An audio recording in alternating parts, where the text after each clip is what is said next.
Hello everyone. I hope you all are doing well. Let's start another topic of the very important examination UGC NET. The students who are preparing for this exam, just pay concentration. It's going to be very important.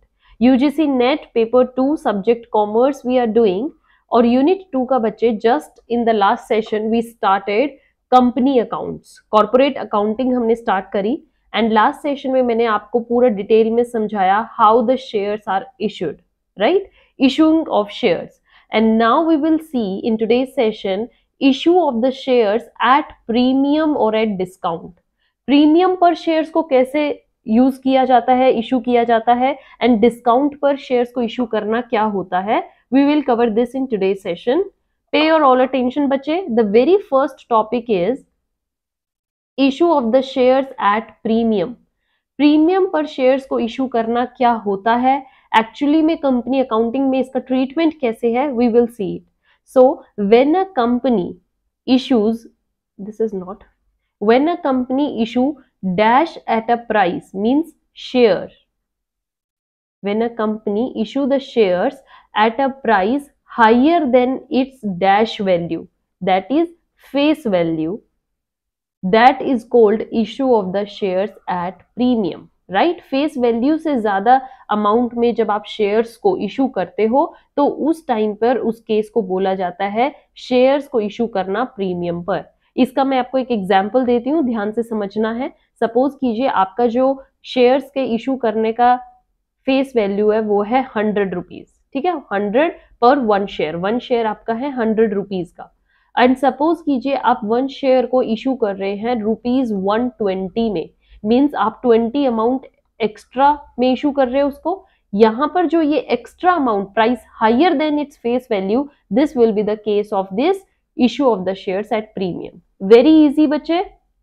Next is this difference between the issue of the shares को issue करने में जो difference है और उनके जो face value का जो ये डिफरेंस कहलाया जाता है, ये क्या कहलाया जाता है, is a capital profit.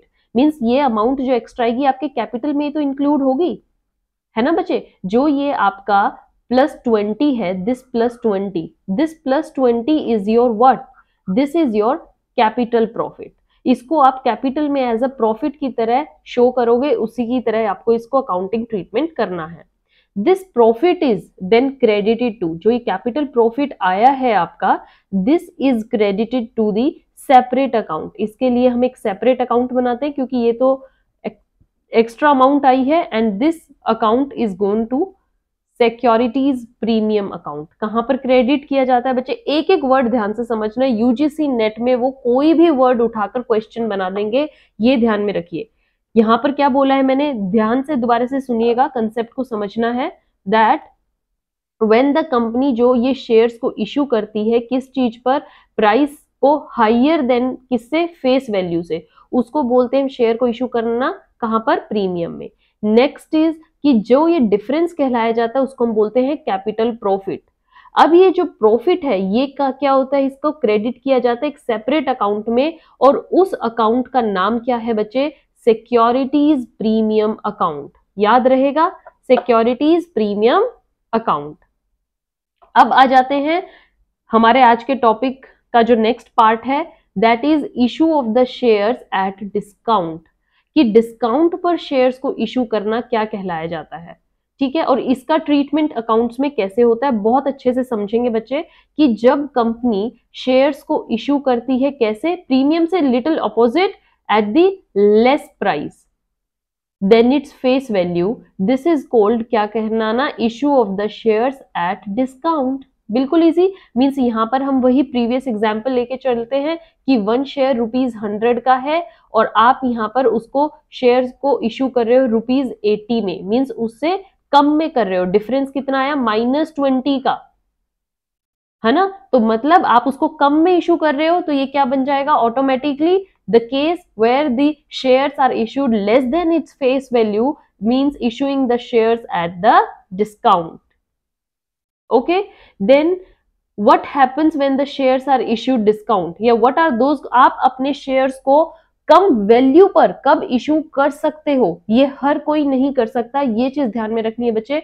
Premium पे आप इशू कर सकते हो, that is your choice, but discount पे मींस उनसे कम वैल्यू में इशू करने के लिए आपकी कुछ कंडीशंस हैं जिनका फुलफिल होना बहुत जरूरी है। अगर वो कंडीशन नहीं होंगी तब आप शेयर्स को डिस्काउंट पर इशू नहीं कर सकते। What are those conditions? Let's study together. The first of all, share must belong to a, जो शेयर हैं वो कहाँ किससे बिलोंग करने चाहिए? They must belong to the class of already issued shares. Means ऐसे शेयर्स जो आप मार्केट में ऑलरेडी इशू कर चुके हो, पब्लिक को इशू कर चुके हो, वो शेयर्स ही आप डिस्काउंट में फर्दर दे सकते हो। Then the next thing is this, that issue must be authorized by an, जो आपने ये इशू किए हैं these must be authorized, इनके लिए आपने ऑलरेडी कहां से अथॉरिटी ले ली है? Through the ordinary resolution of the company, company के अंदर एक ऑर्डिनरी रेजोल्यूशन पास किया गया और वहां से आपको ये अथॉरिटी मिली कि हाँ हम कंपनी के शेयर्स को डिस्काउंट में इशू कर सकते हैं। अगर आपने ऑर्डिनरी रेजोल्यूशन पास नहीं किया होगा तब आप बिल्कुल भी शेयर्स को डिस्काउंट पे इशू नहीं कर सकते। Perfect. Moving to the next thing, that a sanction of the company law board, company law board से आपको एक सैंक्शन लेना होगा, that must to be obtained, ये आपको लेना पड़ेगा अगर आपको डिस्काउंट में शेयर्स को इशू करना है तो। And then next thing that is to be followed, बहुत सारी कंडीशंस हैं जिनका होना बच्चे बहुत जरूरी है। Then the next is that at least 1 year must be completed, 1 साल हो गया हो किस चीज का?